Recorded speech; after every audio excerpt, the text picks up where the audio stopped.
So yun mga idol, samahan niyo ako pala dito. Tayo mag-grass cutter po ng mga banteng lote. Pero bago po ang tayo papakita ko muna sa iyo ang kabuuan na aking ginagawa. Ito nga po palang una, tanggal natin spark plug.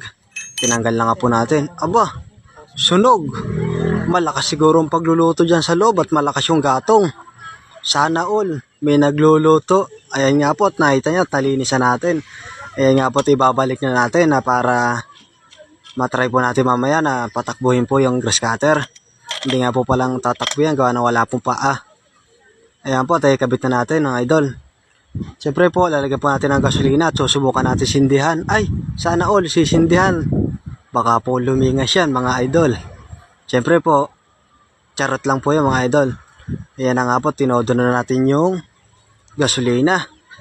Sagad na yan at para wala ng pahingahan, maghapon na po yan. Kami naman ay hindi naman sanay ng walang ginagawa. Gusto namin lagi trabaho. Laging gusto namin pinagpapawisan. Walas tikwalan Diyo.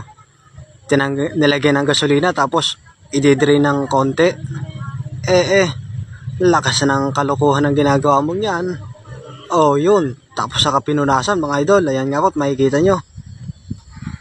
Ayan po, para po malinis po siya. Baka sabihin na may gamit ng gamit na hindi natin nilinisan. Ayan po, papatakboy na natin. Start na po yan mga idol. Ayan na po.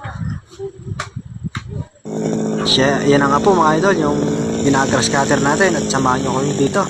Mag-grass cutter po tayo mga idol. Tara po mga idol.